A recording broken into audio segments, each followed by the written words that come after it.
At 461 pages and at 6 chapters, Guatemala's Claim to Belize, the definitive history, is described as a book of our times and for posterity.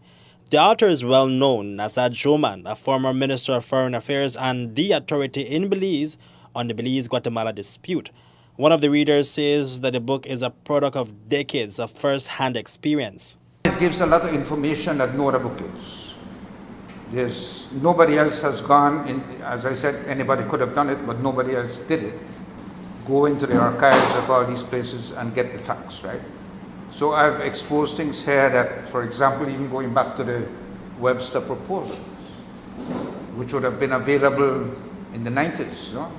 But all this time nobody gone and check it out, right? So I did, and I found out some things that I publish here, which will give you a new light about what actually happened. This the way happened, in effect, is what the book tries to tell you. And it tells much more about the centuries-old dispute. The British signed a declaration saying they were willing to submit this case to the ICJ. Guatemala was not willing unless it was sent what a thing they call exequo et bono, which means taking into account things that are not strictly legal, ideas about fairness and so on, right? So obviously Britain refused to do that, and that has been Guatemala's line all along. And of course, when we became independent, we refused to even consider that as well, right? Because nobody's ever done that. You don't know what's going to happen if you say to a bunch of judges, what do you think is fair? Very different from saying what is the law, which is there, which is written, which is decided in a number of cases, etc., which is certain, right? So we resisted all that. Now, at no time did Guatemala change its position about only going to court ex aequo et bono under this fairness thing until 2008.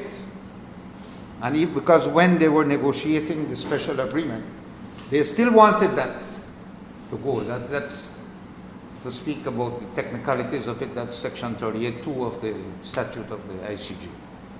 38.1 says you go on strictly on the legal grounds. 38.2 says you go ex aequo et bono. And then during those negotiations, they did decide to drop that and to go strictly on the legal side. The reading is easy and comprehensible. One of the problems I have, or maybe it's not a problem, is that I don't know how to write in these highfalutin language. And I use a lot of big words. I don't know them sometimes, or I don't like to use it. So most of my writings, is, if you've read 13 chapters and so on, you will find most people can understand. Now and again, I never write down to people. So if sometimes I have to check the dictionary, fine, right? But on the whole, my language is one that is for the people. Anybody can read it and understand.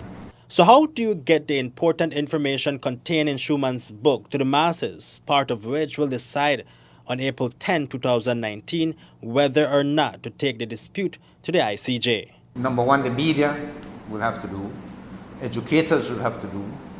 All leaders of different things, of NGOs, of institutions, of villages, of communities, of political parties, whatever, you know.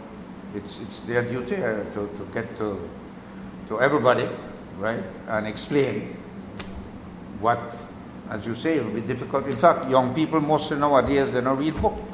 You sir tell me on how to go apps and WAPs and all kind of things, but not books, right? So all that has to be done by others, yeah. I don't have the skills to do it. Reporting for Love News, Hipólito Novello.